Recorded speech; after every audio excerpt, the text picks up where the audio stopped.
This here is only 9 yuan. In my city, Shenzhen, is 6 yuan. This is the advantage of Hefei.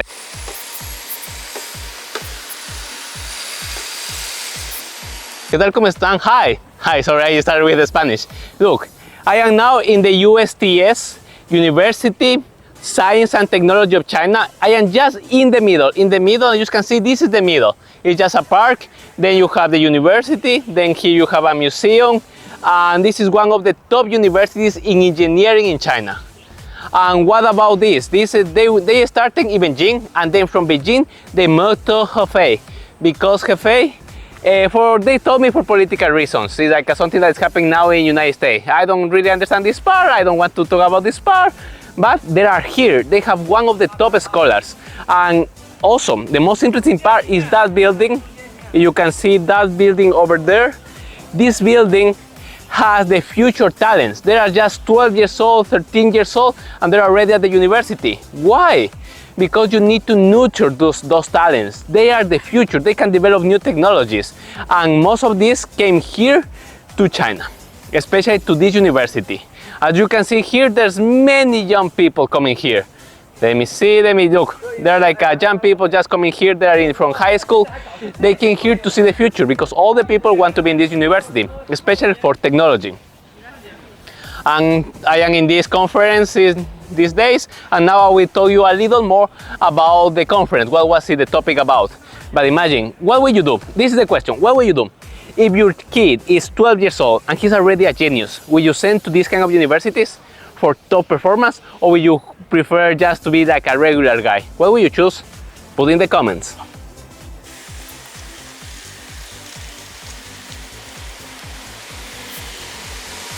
So this is a normal neighborhood here in Hefei. Hefei is not one of the richest cities in China because the richest is like a Guangdong province. But these are provinces: Guangdong province, Beijing province. Also the richest city is Shanghai. Hefei, we can say that is in the middle, right in the middle. So as you can see, normal city, normal houses, everything. Here I can say the food is a little cheaper in comparison with Shenzhen, and it's tasty. So I am in the conference. I just came to eat for a moment. The conference starts again at 2 p.m. So, and don't forget, I will go to my favorite one, Lucky Coffee. Maybe if you're in America, and especially in New York, you can already try Lucky Coffee. You should try so many different styles. They make so many things, very crazy ones. I really like the grape Americano. Ooh, grape Americano is with mineral water. Hi guys, today I will tell you what happened with this. This here is only 9 yuan. In my city, Shenzhen, is 6 yuan. This is the advantage of Hefei.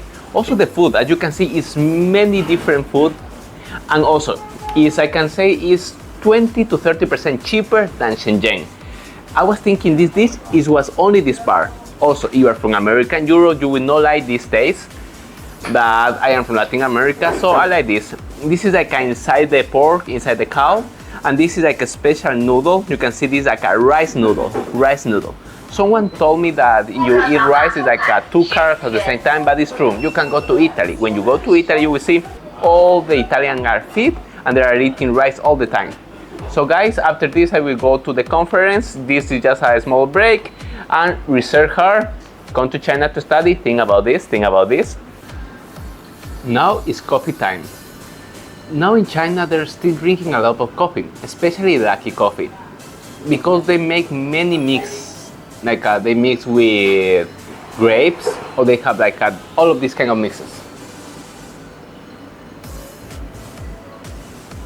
So now it's normally the young people is drinking coffee. I was here in 2015 the first time here, and they don't drink coffee. There's like a few Lucky Coffees and everything, and now Lucky Coffee is in United States. We will see what happens. So I just order, when I arrive, I just take my coffee. Here is where you are proud, to the International College, Office of International Cooperation. Also, the acceptance rate of this university is very low, because they try to just take very few foreigners. So you can apply to other universities, especially Shenzhen Harbin Institute of Technology. Go to Shenzhen. Oh, this star is... And don't forget, here they are very strict. If you come to this conference, you will have a certificate. If you don't sign your name, if you are not coming here 6 days per week, you will not have your certificate. So guys, this is China. Come here, come the USTC special to this conference. So now I will make a brief introduction about the lecture and conference that we have this week. One of the best that I like it personally, remember this is personally, depends on your research focus and what you like. For me, I really like from the Boston professor. Here is a picture of him. You can see he was give us advice how to publish in top journals. It's like you need to focus in the call for papers, then he gives so many advices. One of the problems is that the conference is in Chinese and I don't speak very well Chinese. I can say that from the conference I understand 20 to 30%. And if you listen to me, maybe you say, you don't speak English. I agree with you. I don't speak English, I don't speak Chinese, I don't speak Spanish. I just try to communicate and share what I learn, share what I see it. Yeah, this is one point. Other conference that I like was from Professor Zhang. He is from the Chinese University of Hong Kong. He was very interesting because they focus in the finance, and what I like the most is that they are creating synthetic data, the same as DeepSeek did. Because before DeepSeek, they say that they take data from the best prompts from, ChatGPT. This is what they say. But ChatGPT, they take all the data from all the world. So in the end, we don't know. But they are using this synthetic data for stock prediction. Because it's like you are making a multi-dimension road in the multi-prediction. Was very interesting. Other one that I really liked, the other was like this was a full understanding of the AI business, how they are using, implementing, like the trust, not trust, algorithm aversion, many theories. And my favorite was about the bank, how the bank is implementing AI. Do it. The financial industry is very regulated. They cannot just use AI. They need to use progressively, and they focus first in the customer support, make some analytics. And what I like the most is they say, to start, we start with the API. So like any cloud provider, we make some testing. Then we go to a small server, like it to run DeepSeek 32 bits. And remember, when I say a small server, we are talking about a server of at least $200,000 to $500,000. This is a small server, plus all the network. And the most important is like after this step, they become to the stage that they have 100% on-premise. On-premise AI, we are talking is a lot. I can say this at least from $2 million to $5 million, 100%. But they need it because the data, they cannot share the data. And they say also for the regulations. So this was my best lecture. There was also very good, like the professor from Tsinghua, she was Feng Huang, my same name, Huang. Yeah, she was very interesting because she showed us some of the advanced research in Chinese. Because most of the other professors, they only focus in the international research.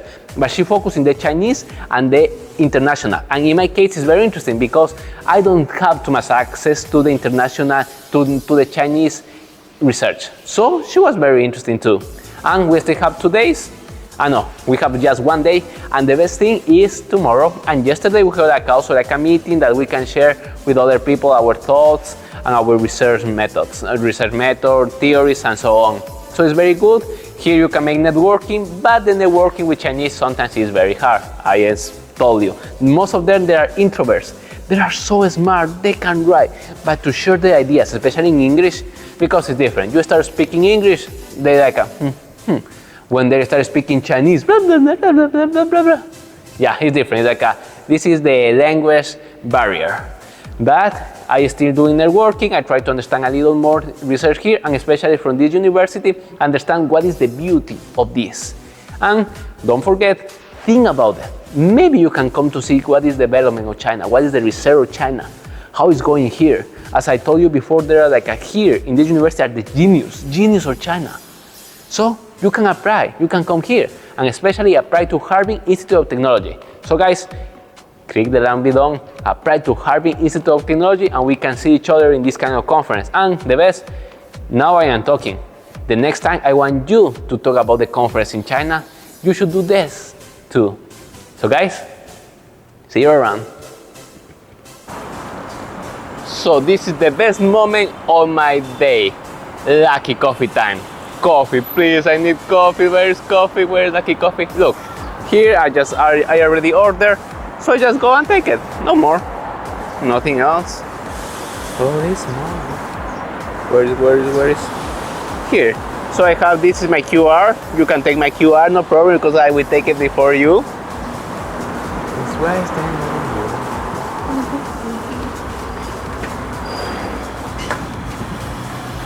Hi. And then you just take the coffee and you scan here. Yeah. And that's all. That's all. And I say if I want to take off or not. That's all. This is the coffee. This is one of the best coffees. They say they don't speak English, but yesterday I was here and they can speak English. Lucky Coffee now is in the United States. Since I Lucky Coffee, I make one. Gue, taman chugo make one. The best Lucky Coffee.